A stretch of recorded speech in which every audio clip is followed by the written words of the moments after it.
This is the third podcast to explain to you how the inaugural Med Fringe is going to work, particularly from an act's perspective, because we'd love you to come and be part of it. If you're a new act, we'd love the opportunity to showcase your material to that wider audience you know are out there, but you haven't been quite brave enough to make that step yet. Maybe Med Fringe is your first opportunity to do that. Running from the 4th of July to the 19th, many acts taking part, both musically, comedy, theatrical. You could be part of that too. And the man behind it all is Ron, my guest now, who, without you, there would be no Med Fringe. I think it's safe to say, Ron. Well, I think there's a lot of people behind it. Yeah, maybe I was the person who put up my hand and said, "Should we do this?" But there's so many people who are making the wheels turn on this festival, and it's going full rate right now, like a snowball that won't stop. I suppose the reason that you knew the talent was there, not only in Kent, but further afield as well, is because you working there at Spotlight's Theatre, as you do, and having the experience of working on Brighton Fringe and the world's biggest fringe festival in Edinburgh, you thought, hang on a second, the talent's here in Kent. Absolutely, it is, and it's a conversation I'm having day in, day out at the moment. I speak to venues, I speak to other performers, and it's like the talent is here, and we just need to showcase it. So today we're talking about making your show work for you. Absolutely. So to a new act, it could be daunting, even though Med Fringe is, a newbie. This is our first year. We want to make it as easy as possible for the acts. And you've literally been bringing down barriers from the start of this to try and do that, Ron. Absolutely, that's what we're trying to do, and I hope it's working. And if it's not, then people need to talk to me and tell me how we can do it. Yeah, so making your show work for you, an important part of that is knowing what you want out of the festival. So if what you want is just to showcase your stuff, for people to see your face, to see your things, great, come on down. If you want something more than that, know what it is you want. Come to us, tell us what you want, and we will help you. We will guide you through. If it's accolade that you're looking for, we've got reviewers coming to this festival. We've got awards. We've got the Med Fringe Awards. The ceremony for that will be the Thursday after the end of the festival. And that's something that beyond Med Fringe, you can go to bookers in the future, you can go to other festivals with that accolade of I won the Med Fringe Award for theatre or comedy or spoken word, whichever category it is that your show fits into. So we're really making sure this festival reaches what people need from a festival. Because the last thing you want is for an act to make all the effort of being part of Med Fringe. They've got the show, they've been working on it for years, found the right venue, put on a great performance. But then they think, oh, hang on a second, I didn't invite that management that I wanted to sign me. I didn't get those people there that I needed to. And again, this is all about the support and the umbrella of being part of Med Fringe, because you're giving your expert advice, Ron, from all your experience from years of working on festivals like this and going, hang on a second, to make this really work for an act, think about this aspect. Think about this Yeah. one. And the biggest thing I've got to say on that, anybody who's doing a show ever, regardless of whether it's at a fringe or elsewhere, is who cares? Because the ultimate answer to that is only you care about your show until you find other people who care about it. A couple of years ago, I did a comedy show with somebody who was a former doctor, and he knew that the people who would find his comedy funny were people in the medical profession. So he went to all the doctors' surgeries in the area, gave out leaflets, spoke to the people working the reception, spoke to fellow doctors, and got the community of doctors to come and see his work who found it hilarious. So Brilliant. knowing who cares means that you will know who your audience is. The other thing on that is that the success of your show relies on you. Because although, yes, as Med Fringe Hub, I care about your show. I want you to do well, but I don't know your audience, and I don't have, I'm juggling 45 shows right now, and that is growing. So I can't put as much focus on your show as you can. And you know it, you know who cares about it, and you are the best person to sell it. So if you want to make your fringe show work for you, an important thing is if you're inviting those reviewers, if you're inviting in those bookers for future things, you also want an audience there that are going to enjoy the work you've created. So maybe don't be too ambitious and go for that 400-seater venue straight away. It's all about taking steps, baby steps, and it all fits in together. We want it to be a positive experience for every act who takes part. Absolutely. And somebody may be thinking, do I want to book a week run or 7 different performances of my show? And think about that. If there are the audience that cares, and if you've got a space that is small enough that you'll sell out and can then sell on to the other days, by all means go for it. But for now, it's year one. Maybe do a trial. Maybe see that you can reach those audience that care about your work first. And in terms of that big 400-seater, if you've got the ambition and you've got the drive to sell it, anything can sell with the right publicity behind it. And when I say publicity, that's not doing one post on social media and hoping people see it, or putting up one poster outside the venue, or sending your flyers to the venue. Those are the things you should do as minimum. What you should be doing is going out and not stopping talking about your show. I've been talking about so many of the shows on this podcast, and to people I meet in the street, lots of people I've been talking to who are in the artistic world as well as who are not. And I was blown away on Tuesday when I was somewhere with my children, and one of the other parents came over to me and said, "Your festival looks amazing." And I hardly know this person, and I was blown away because I'd reached somebody I didn't expect to have reached. So we've got to, as a fringe centre, we're already doing. We are scattergunning this absolutely everywhere, as well as targeting. So we've got reviewers from Fringe Review, and we've got Theatre Unfiltered, who are coming down to review stuff at the Fringe. If you want to be on their list of things to review, email me. I will make sure I pass on their details to you and your details to them so they can come and see your show, get you that accolade.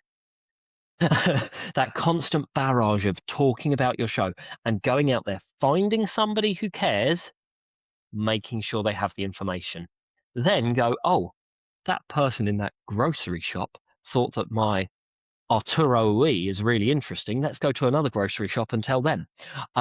Or, maybe your comedy is directly about, I don't know, the bins. So go and talk to all the bin men you know. Get them coming because they're the ones who will find it funny. And it's those connections, making those connections is really important for the success of your show. Absolutely. And that positivity and enthusiasm that you have about your performance, that combined with the expertise you bring, Ron, to putting on Med Fringe, I think is a very wonderful combination and very, very exciting indeed for acts who are brave enough to take to the stage, maybe for the first time, being part of a fringe such as Med Fringe. It's the inaugural one this year. And there's so much that you can benefit as an act if you do take that first step. Yeah, you're right, Erica. It takes a big step to decide to do it. So if you're taking the step, make it pay. Um, there are so many things that you can do that are absolutely free. Contact the culture team at Medway Council. They will send information about your show out to everybody on their mailing list. It's really simple. We're going to be doing that too, and we'll be sending all the listings through to them. But if they're getting hounded from several different directions about your show, that's them knowing about it. That's them talking to the people they know that might be interested about it.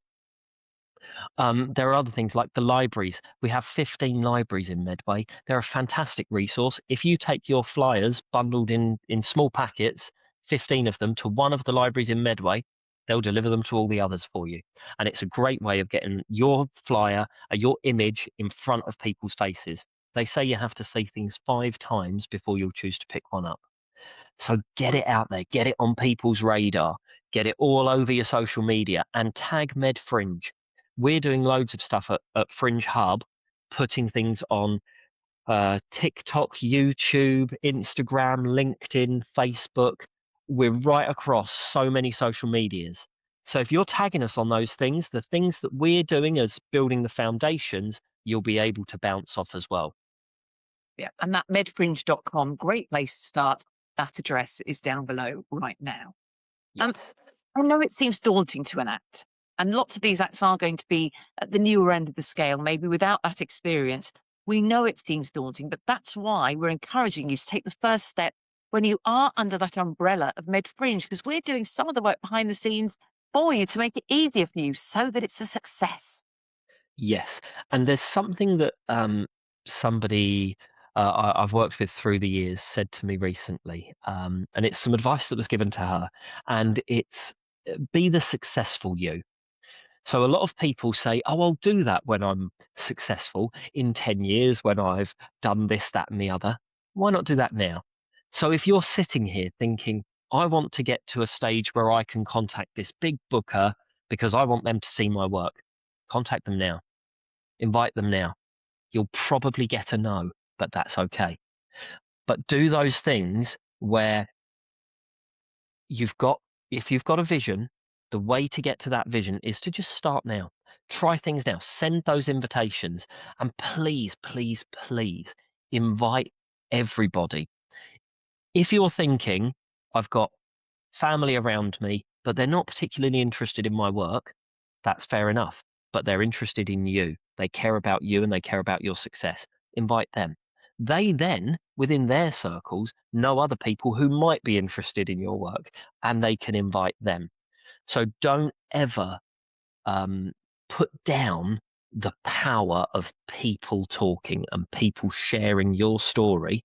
If you can put across how much you care, they'll be able to share that with other people and you'll find more people who care. I'm a talker myself, Ron, and I could not agree more. It can be that domino effect, can't it? And before you know it, it'll be the end of Med Fringe and you'll be standing back going, how did that happen?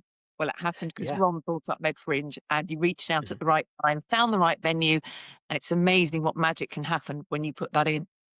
That's it. And Med Fringe is the perfect example of that. September last year, I said out loud what I'd been thinking about for years.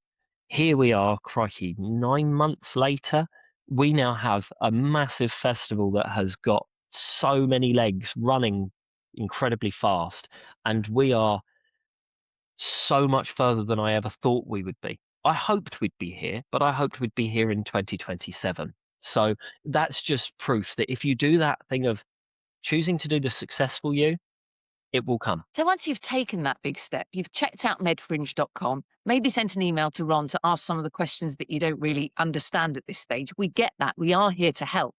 But who's going to actually make sure those venues are full?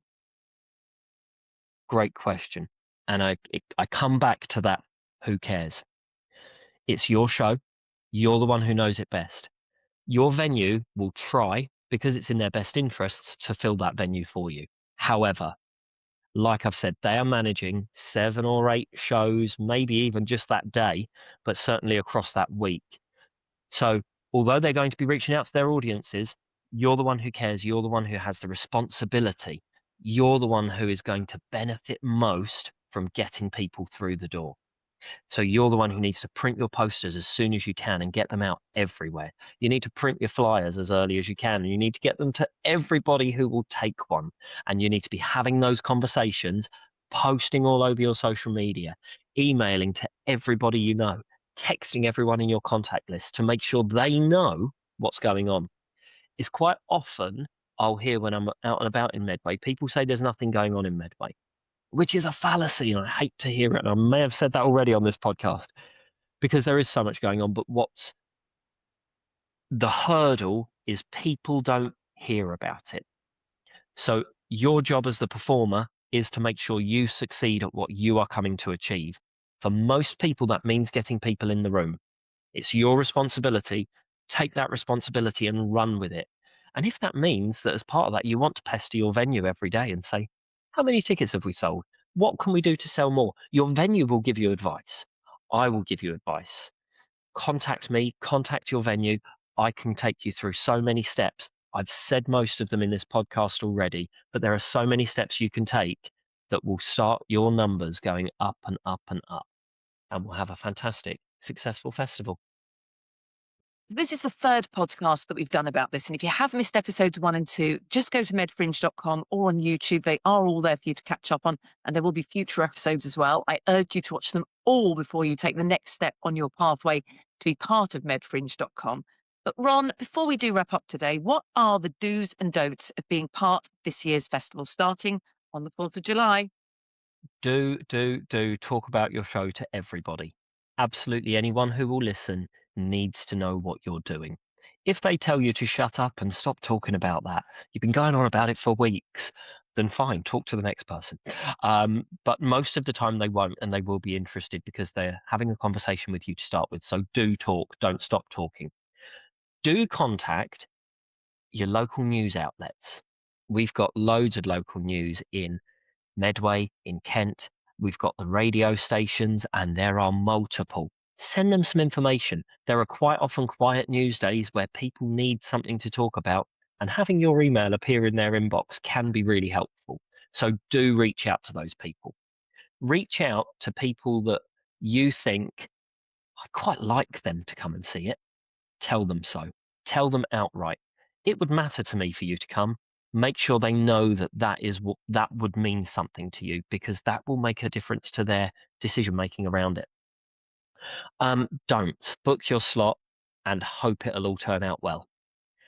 Put in the groundwork. If you start the groundwork early, it makes for a much easier run. So if you start now with reaching out and making all of those connections and making sure everybody is coming, you'll have a nice, easy festival. If you plan your show, sit back, fold your arms and go, that's me done, I'm ready for the festival, you're going to turn up and you're going to be disappointed. Don't be disappointed. Invest in you.